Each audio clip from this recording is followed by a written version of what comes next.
Naka-full alert na ang hanay ng Highway Patrol Group o HPG ay Isabela ngayong Semana Santa kasabi ng inaasang pagdagsa ng mga biyahero para sa bakasyon sa panayam ng Bombo Radyo Kawayan kay Police Major Renoli Bagayaw, Provincial Officer ng HPG Isabela. Sinabi niya na nakahanda ang kanilang hanay na magbigay ng mabilis at sapat na serbisyo publiko alinsunod sa direktiba ng kanilang higher headquarters.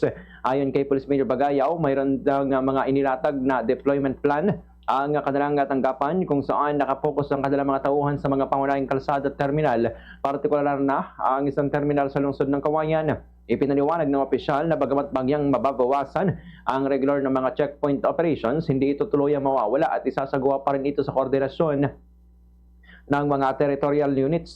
Sa halip, mas bibigyang diin ng HPG ang pagsasagawa ng inspeksyon sa mga pampublikong sasakyan upang matiyak ang roadworthiness ng mga ito at masiguro ang kaligtasan ng mga pasahero lalo na ngayong peak season ng biyahe. Dagdag pa ni Police Major Bagayaw, paigtingin din ang police visibility sa mga paunahing lansangan upang agad na makapagbigay ng tulong at assistance sa mga motorista at pasahero na nangangailangan. Gayunpaman, aminado ang opisyal na limitado ang kanilang personnel kaya't hindi nila mababantayan ang lahat ng mga lugar na dinadagsa ng mga bakasyonista tulad ng mga ilog, resort at swimming pool.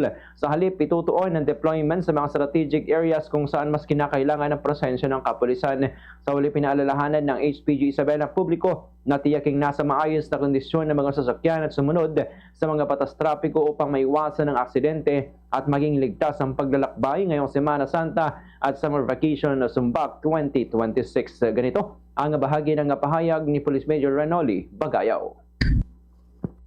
Semana at saka Sumbak vacation or summer vacation ng ating mga kababayan ay ang kapulisan at ang hanay ng Highway Patrol Group dito sa lalong-lalo na po ang Isabela Provincial Highway Patrol Team ay lagi pong nakahanda para magbigay ng serbisyo na mabilis at isang serbisyo na sapat para po sa ating mga kababayan. So, ang aming opisina po ay may mga deployment plan ayon po sa mga direktiba na ibinigay ng aming higher headquarters.